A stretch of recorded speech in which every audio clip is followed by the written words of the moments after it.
各位朋友大家好，我係岑日飛，今日想同大家傾下一位充滿傳奇色彩嘅人物，中醫界以至成個傳統文化圈子有位奇人，一生救過無數人，醫術高超，藥到病除，但晚年居然預知自己大限，準確到分毫不差。更令人坐可稱奇嘅係，喺人生最後一段日子，佢留低一套改變命運嘅方法，後世稱之為改命秘術。呢位奇人就係大家尊稱為中醫鬼才嘅倪海爬先生。講起倪海爬呢個名，但凡接觸過中醫傳統術數嘅人，冇一唔如雷貫耳。不過仲有好多朋友對佢唔太認識。今日我大約會講7000字，帶大家走入倪海先生嘅傳奇一生，等你由一位中醫大師嘅成長經歷，整套學術體係臨床治病嘅奇事，一路講到晚年，佢對命運天地大道嘅深層領悟，希望可以俾到大家一啲啟發。倪涵先生生於1954年，祖籍浙江瑞安，但細個就喺台灣長大年輕時嘅倪海一開始並冇對醫學產生特別興趣，同當時好多男仔一樣，中意玩，中意新鮮事物。不過傳聞佢細個對算命占卜呢類玄學知識敏感度遠超常人。後來佢上堂授課亦都提過，年青時花咗好多時間縱言易經、紫微斗數、子平八字呢啲術數，可以話佢最早接觸嘅道就由天地陰陽五行生克嘅哲理框架入手，亦都為日後參透中醫天人合一嘅思想打極之穩固嘅根基。真正行醫嘅係夏口友一場重病，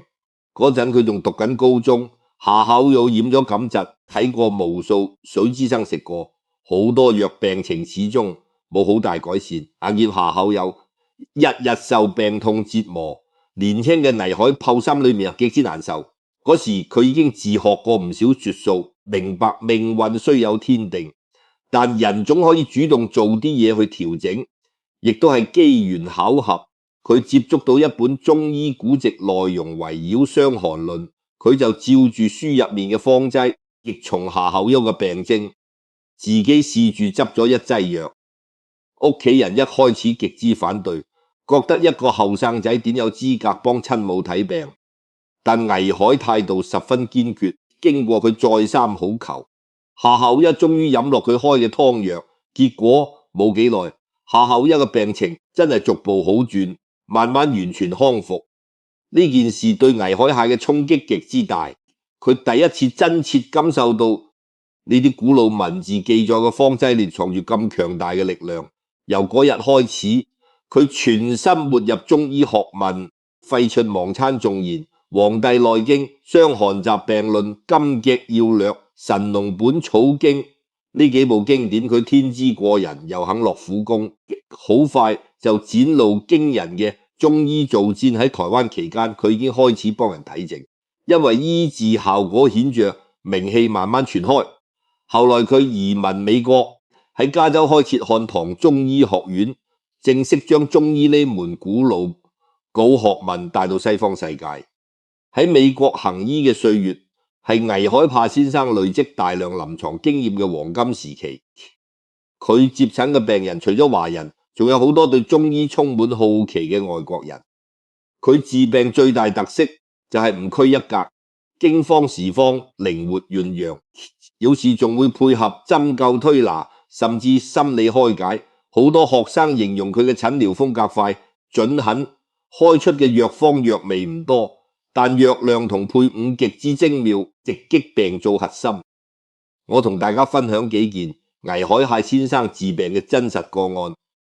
第一單係一位肝癌長者婆婆，當時西醫已經判佢死刑，話剩低幾個月壽命。屋企人抱住死馬當活馬醫嘅心態，揾到倪海。倪海睇完佢嘅狀況，冇急住落藥，反而先同婆婆閒聊，了解佢嘅生活習慣、情緒狀態。佢發覺婆婆長期鬱結在心，肝氣長期不舒，呢個係肝病大忌。於是佢除咗開疏肝理氣嘅方劑，仲花好多時間開解婆婆，教佢學識放下，保持開心。佢成日同學生講，好似病症，特別係癌症，都係俾怒氣鬱氣逼出嚟，心境開朗，身體氣機先會順暢，藥力先可以完全發揮。後來經過厲害調養治療，呢位婆婆再多活10幾年，最後因為其他老年病症離世。當時好多人都視之為醫學奇蹟。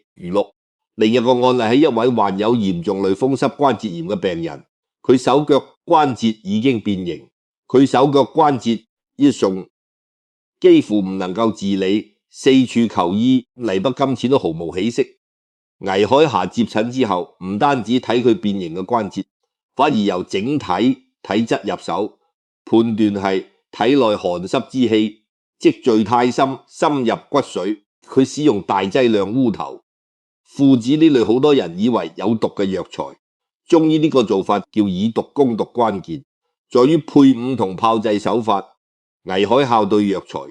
炮製極之講究，天子嘅毒性只保留等你能寬陽驅寒嘅藥性。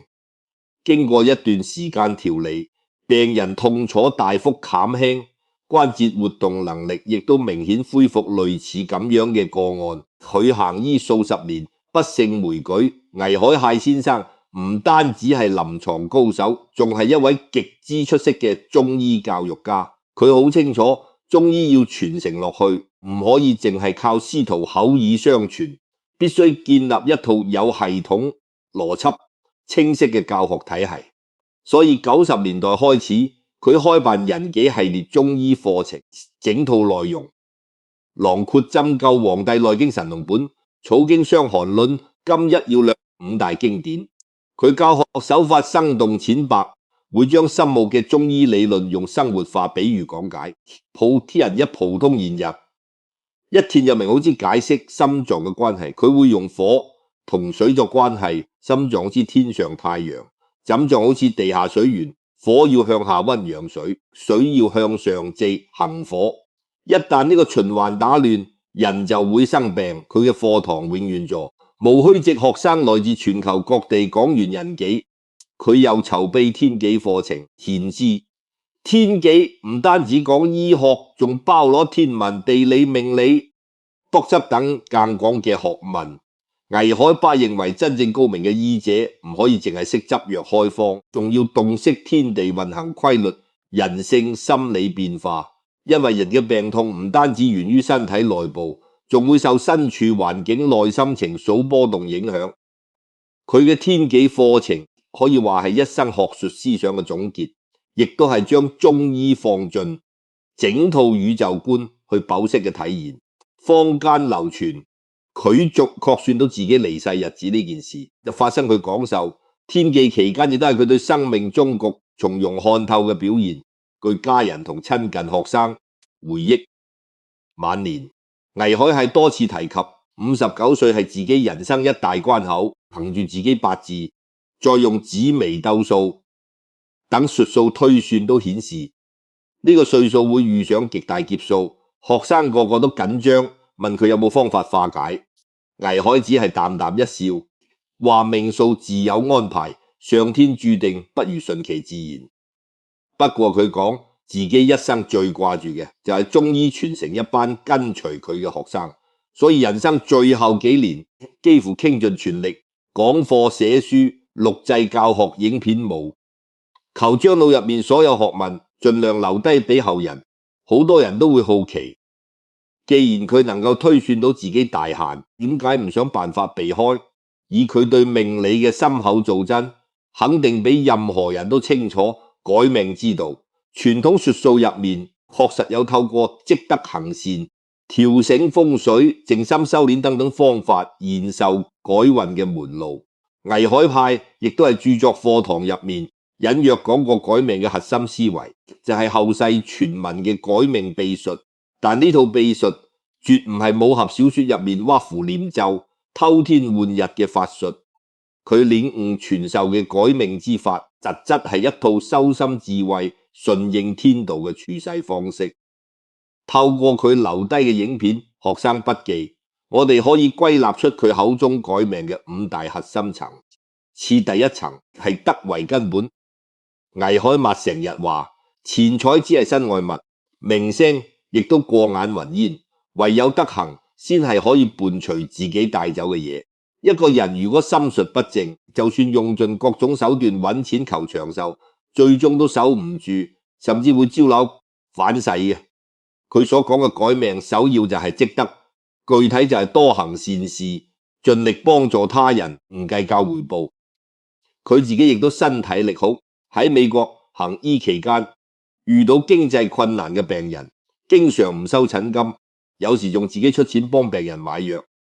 佢教導學生做醫生嘅唔好淨係掛住賺錢，要將病人當親人看待，救死扶傷先係自己天職。當你心懷慈悲，身上嘅氣場自然柔和強大，呢種氣場會滋養身心，幫你避開好多無妄之災。其實就係古人講仁者壽嘅道理。第二層係心念擁有巨大力量。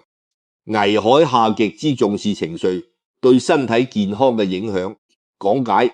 黃帝內經》時花大量篇幅講七情治病，怒傷肝，喜傷心，思傷脾，憂傷肺，恐傷側。每一種負面情緒都好似一把小刀，慢慢損耗五臟六腑。所以第二個改命秘訣就係管好自己心念，時刻保持樂觀、平和豁達嘅心態。佢時常勸解病人，亦都勸勉世人，人生不如意事，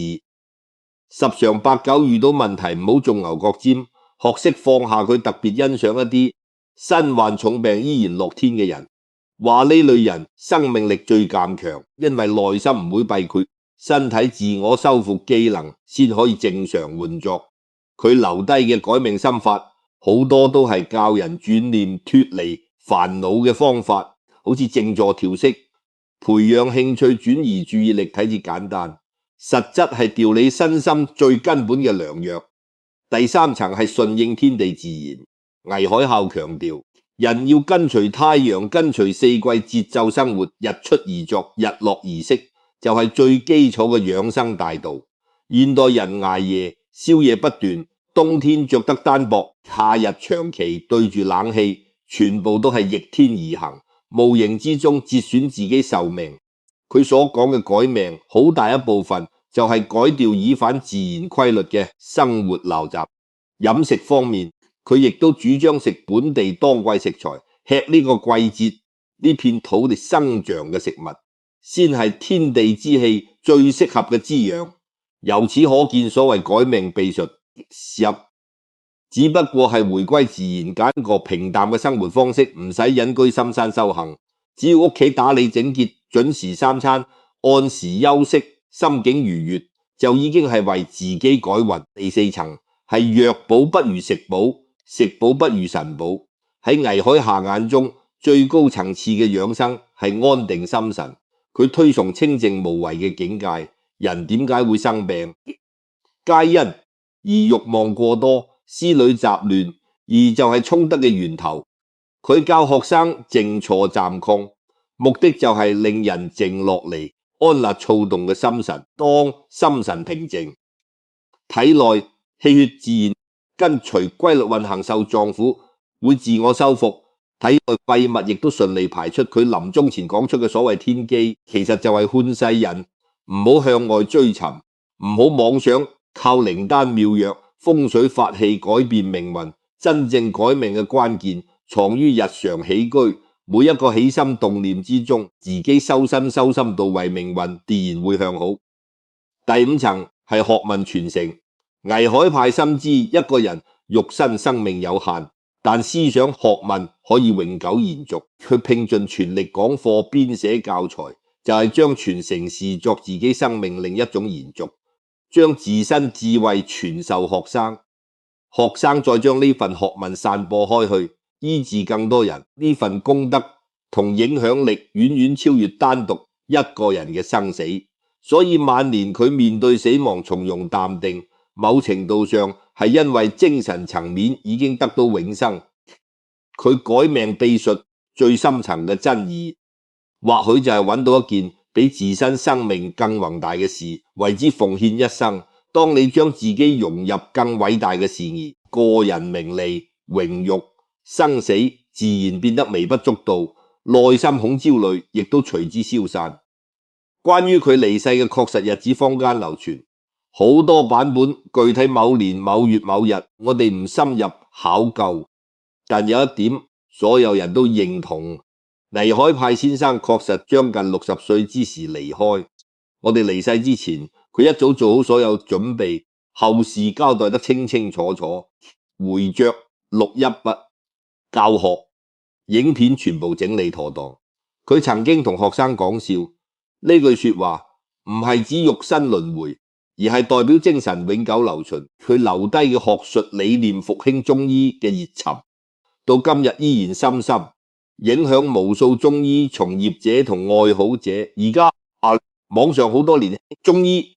都係睇住佢教學影片成長，人人都尊敬咁叫一聲倪師。回顧倪海廈先生一生的確充滿傳奇，年少聰敏，自學成才，中年揚名海外，弘揚國粹，晚年看透生死，從容離世。佢唔單止用醫術解除無數人肉身痛苦，更憑自身智慧同人格為好多迷茫之人點亮心燈。